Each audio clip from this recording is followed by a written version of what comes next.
Hello guys, welcome to my channel, Jura Tempest Federation. In our previous episode, we have witnessed the last match of round 1 and the first semi-final. If you have not watched the previous episode, I will put the link in the description below. To quick warning, this video contains spoilers from a light novel. But before we proceeding further, please like, subscribe to my channel, and hit the notification bell for further updates. Now without further delay, let's proceed further. And now, the last match of the day, Datta vs Lion Mask. You could tell the result without even watching the match. And for that reason, I wanted to root for Datta. Even though I just said that I would reward him with that fishing pole, that was actually one of my finest works. I made this new pole with improved string winding efficiency, all to best Datta in fishing.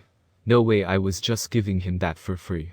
Despite it being rather trivial to make the rod, this was a matter to decide future victories. The idea of getting the fishing pole as a reward was eminently alluring to Datta. He seemed to be highly motivated. I was glad to see that, so I'd at least cheer for him, since we all knew how this would go down. Lion Mask, Aka. Carrion, had this in the bag. He had already gotten this far, surely Carrion wanted to win as well. Or else he would have forfeited long ago, after his satisfying duel with Geld. And so, my worry subsided, and the only lingering concern was regarding Masayuki. Having Carrion there to gauge the strength of Masayuki was exactly what I wanted. Even though it was not within my right to have Milim's subordinate doing it. Carrion was a laid-back kind of guy, so he might have forfeited at some point. These kinds of things concerned me a great bit. By now all of that worry was for naught, and since Carrion and Geld didn't end up severely wounding each other, my anxiety had dissipated as well. I could leave the rest for Carrion to handle, or so I planned. However, it was as if Datta had become aware of my little plot, as he seemed to have gone Super Saiyan. He really likes to go against the grain. Why don't you work that hard, when people actually rely on you? Actually, no. I should root for Datta properly. Carrion was gonna win anyway, I shouldn't mock Datta's personal efforts. I decided to turn my eyes towards him, and saw that he had summoned Ranga from the start, even writing on him. Oi, you're looking to Ranga for help again. What seemed to be fueling Datta's confidence was his intention to have Ranga fight this battle. As long as it didn't violate any regulations, it was fair game. And if Datta intended to win, it was the right thing to do. In my opinion, Ranga was stronger than Geld. Unless Carrion actually got serious, if he continued to fight like he just had, Ranga's chances of winning were actually very high. How odd. What would become of this situation, if things really turned out that way? Wait, how else could it even be? If Datta actually won, we should just have Datta lure out Masayuki's true self. I suppose that fits in line with the original plan. Let's just say that no matter which side wins, it would be fine. Although tasking Datta with the job unnerves me quite a bit, let's just go with the flow for now. Upon making up my mind, I started to cheer for Datta. The match began. I'm not like my usual self today. Then what was that embarrassment during the last match? I wanted to ask him. Quit joking around, kiddo. I'm telling you this for your own sake. You should forfeit quickly, Ranga-san. I'll be counting on you. I understand. Ignoring Carrion's suggestion, Datta and Ranga lashed out first. These two had probably used the intermission to do some planning, as there was no hesitation in their movements. Datta was serious, he really wanted to win. That being said, it was nothing more than his intention, eagle talon and tiger foot. Sharp claws extended from the tips of Carrion's feet, then unleashing a lightning-fast roundhouse kick, swiping at both Datta and Ranga. His claws were strong, and their reach was challenging for others to gauge. Successfully dodging them wasn't even enough, as the tip of the claws would cast something akin to a vacuum wave, tearing up any opponents in that direction. To Carrion, such a move was probably mere child's play. But for Datta, it had almost spelled the end for him. Ah! Datta cried out, before tumbling off of Ranga. Of course, he was barely holding on to life.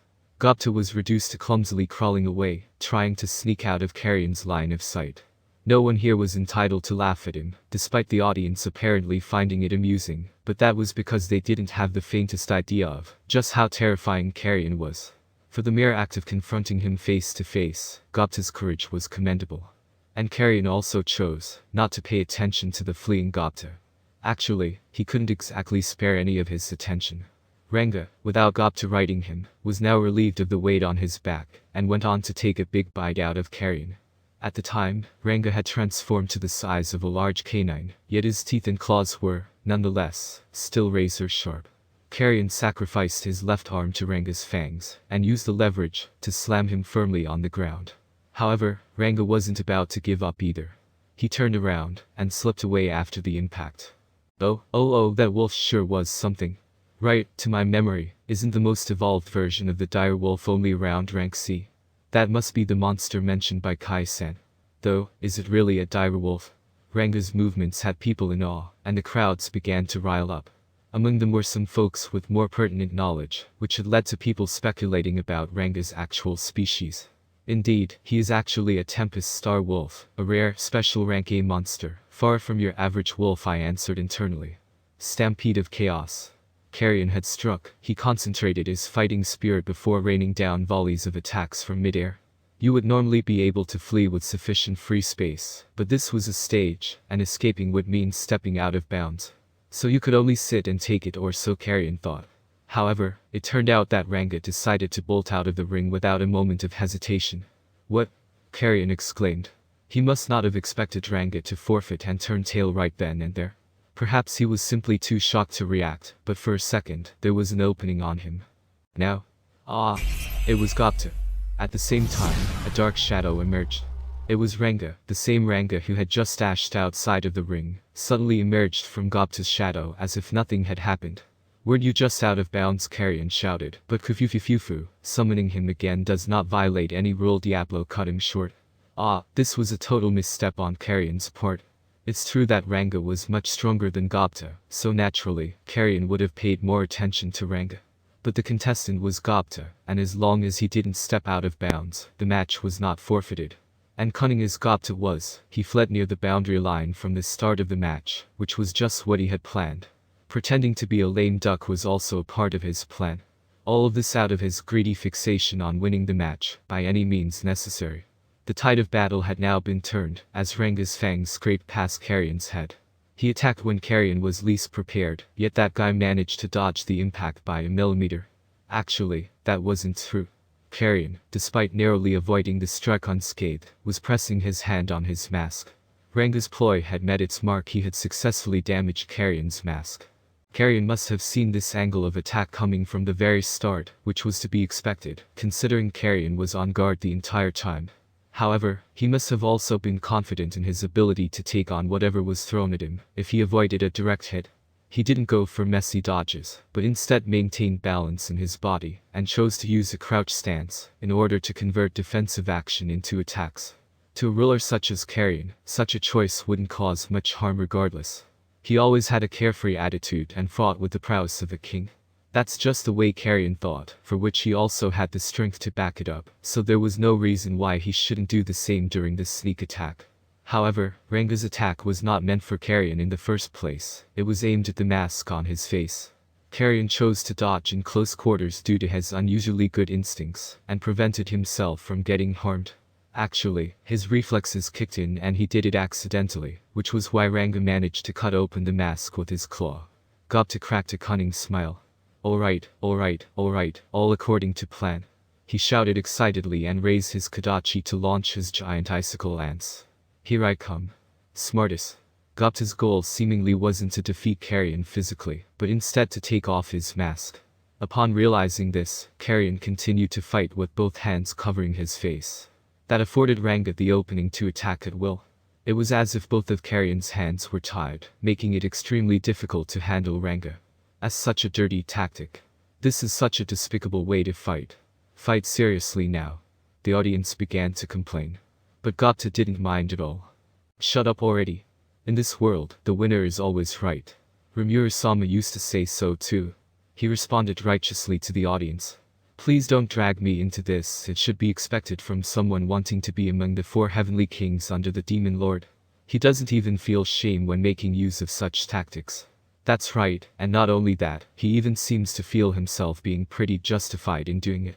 Despite having a fool's face, he's good at dirty tricks. Seriously, he must have planned all of this from the start.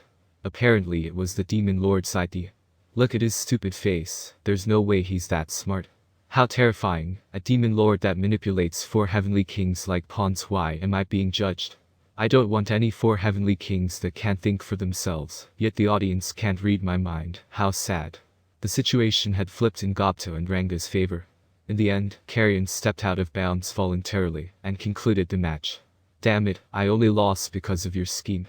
On the surface, Carrion seemed to maintain calm judgment, despite how pissed he must have been. Rather than continuing to embarrass himself with that match, he might as well just forfeit. It would be trouble if people knew that an ex-demon lord lost in this type of match. That was the right call. And the reason for his loss came down to a certain unnecessary message left by someone who shall not be named. Had that person not done said thing, Datta would probably never have come up with a plan like that. What a surprising ending. Truly surprising. Sokka's announcement riled up the crowd as well. Some were shouting angrily, some were cheering, both mixed with laughter. But despite all of the complaints, the audience seemed to have had fun watching. Nonetheless, that dude with the mask was being way too dramatic about keeping his face hidden. Big deal. Many such comments were tossed around openly. But at the end of the day, Datta seemed to have been labeled as the bad guy. That being said, with his likable mug as well as funny antics combined, you just couldn't paint him as a hated fiend.